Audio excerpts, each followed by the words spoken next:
satunya ya soal keaslian Al-Quran. Selama ini mayoritas umat Islam percaya bahwa tidak pernah dalam sejarah Islam Al-Quran itu diedit, ditulis ulang, atau sebagian isinya dihilangkan karena satu dan lain hal. Dalam Al-Quran memang ada ayat yang bilang Allah akan menjaga isi Al-Quran, dan itulah yang dijadikan landasan keyakinan bahwa Al-Quran tidak pernah berubah.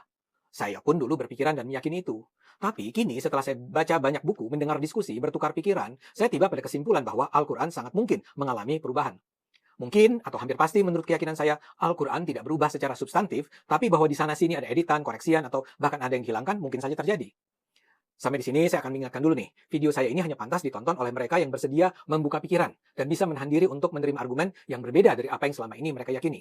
Kalau Anda tidak bisa menerima perbedaan, mungkin Anda sebaiknya tidak melanjutkan menonton video ini. Skip aja. Ayat yang pertama kali dibacakan kepada saya adalah Dzalikal kitabu la raiba fi hudal lil muttaqin. Surat ayat kedua. Surat pertama apa? Al-Fatihah. Al-Fatihah berarti seperti cover buku.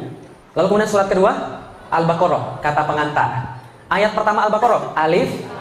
Ayat kedua, Dzalikal kitabu la raiba fi hudal lil muttaqin. Berarti kata pengantarnya begitu. Pas baca kata pengantar, baru-baru saya bilang apa? Sombong betul kitab ini. Lah kenapa? Baru di awal-awal sudah mengatakan bahwa dia tidak ada kesalahan, sempurna. Benarkah ayat-ayat Al-Quran ini sudah diubah? Apakah Al-Quran ini sama seperti kitab suci yang lainnya? Dan seperti yang kita ketahui, di mana kitab suci yang lainnya, ayatnya boleh diganti, boleh dikurangin.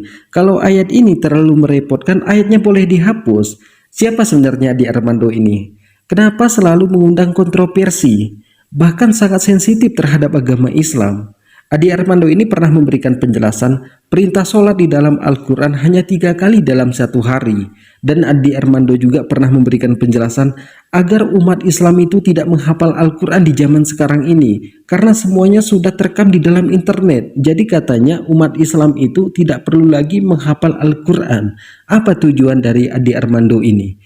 Jadi kalau kita membahas tentang keaslian kitab suci Al-Quran, di sini kita akan mendengarkan bagaimana penjelasan mualaf yang sangat cerdas, yang sangat banyak dikagumi oleh umat muslim, Ustadz Felix Xiao. Selamat menyaksikan.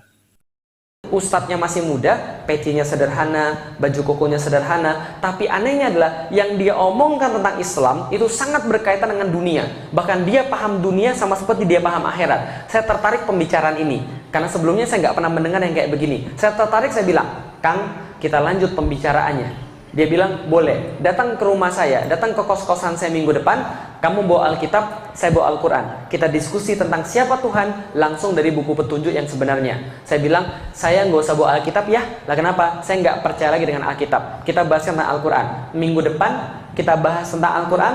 Ayat yang pertama kali dibacakan kepada saya adalah Dzalikal kitabu la raiba fi hudal lil muttaqin. Surat ayat kedua. Surat pertama apa? Al-Fatihah. Al-Fatihah berarti seperti cover buku. Lalu kemudian surat kedua Al-Baqarah, kata pengantar. Ayat pertama Al-Baqarah, alif. Ayat kedua, Dzalikal kitabu la raiba fi hudal lil muttaqin. Berarti kata pengantarnya begitu. Pas baca kata pengantar, baru-baru saya bilang apa? Sombong betul kitab ini. Nah kenapa? Baru di awal-awal sudah mengatakan bahwa dia tidak ada kesalahan, sempurna. Emang yang buat siapa? Lalu kemudian saya protes, Kang, kalau begitu ini kitab salah. Lah kenapa? Belum apa-apa dia bilang bahwa kitab ini sempurna, tidak ada keraguan di dalamnya. Sedangkan menurut saya, manusia nggak mungkin sempurna. Karena manusia nggak sempurna, maka buatan manusia juga nggak sempurna. Karena pikir saya yang buat Al-Quran adalah manusia. Padahal bukan. Wajar nggak saya mikir begitu? Ya, karena yang buat Weda siapa? Manusia. Tripitaka? Manusia. Yang buat Alkitab? Manusia. Wajar nggak saya mikir begitu? Wajar. Tapi ustadznya bilang, enggak, ini nggak sama kayak yang lain. Ini yang buat bukan manusia, langsung dari Tuhan pencipta semesta alam. Saya bilang begini, serius, masa Tuhan nulis lalu kasih pada manusia? Nggak mungkin banget. Dia bilang nggak begitu, tapi kita punya buktinya. Saya bilang silakan sampaikan buktinya. Disampaikan kepada saya dari surat yang sama, ayat yang berbeda. Surat Al-Baqarah 23. Wa in kuntum fi raibim mimma nazzalna ala abdina fa'tu bi suratin mithlih. Dan bila kalian tetap dalam keraguan dengan apa yang kami turunkan terhadap hamba kami Muhammad, maka datangkanlah satu surat yang semacam dengan Al-Quran itu. Ketika baca ayat itu, kepala saya kayak digebukin ibu-ibu sekalian. Bukan digebukin begini, bukan. Maksudnya gini, argumen saya hancur. Jadi landasan mikir saya hancur. Lah kenapa hancur? Karena ditantang langsung dari dasarnya. Seolah-olah Al-Quran pengen bilang begini, udah didelik, gak usah banyak ngomong, gini aja, kalau kamu hebat, datengin yang semacam dengan Al-Quran. Satu surat aja, di antara Al-Quran ada 114, pilih yang mana yang paling pendek, yang mana yang paling mudah, datengin. Kalau kamu bisa, Al-Quran kalah. Tapi kalau kamu nggak bisa, ikut aja Al-Quran. Simple nggak? Fair nggak? Seperti saya bilang ini, ibu-ibu yang di sini yang merasa hebat, ayo kita berantem 1 lawan 1. Kalau ibu-ibu kalah, jadi anak buah saya. Kalau saya kalah, jadi anak buah ibu-ibu sekalian. Adil nggak? Adil. Cuma Al-Quran tidak adil. Al-Quran katakan, wad'u syuhada'akum min dunillah in kuntum shodiqin. Kalau anda nggak berani sendirian, maju semuanya sekalian.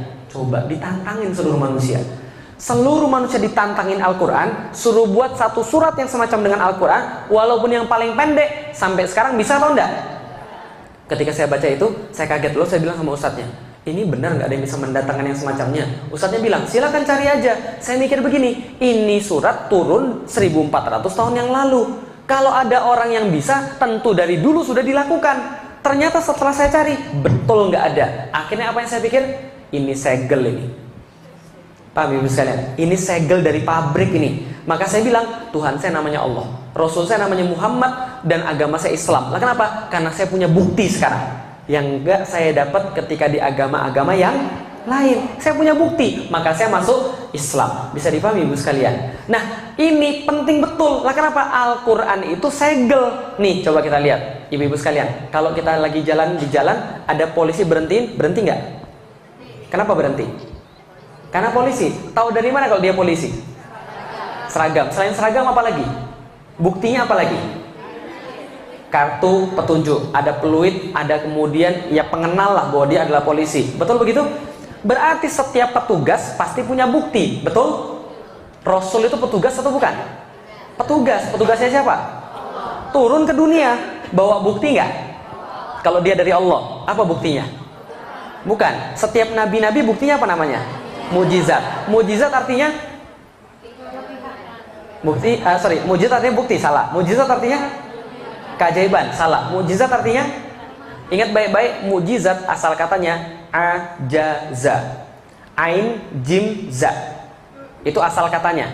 Ajaza. Ajaza artinya lemah. Hati-hati ya. Al-Aziz itu yang maha kuat, Allah. Tapi kalau Al-Ajiz itu yang maha lemah. Jadi kalau ngomong bahasa Arab itu hati-hati. Kalau salah dikit aja makhrajnya, salah semua. Kolbu itu hati, kalbu itu anjing. Hati-hati. Harus kolbu, ada kol-kolahnya. Kolbu. Kalau kalbu, anjing. Kalau kolbu,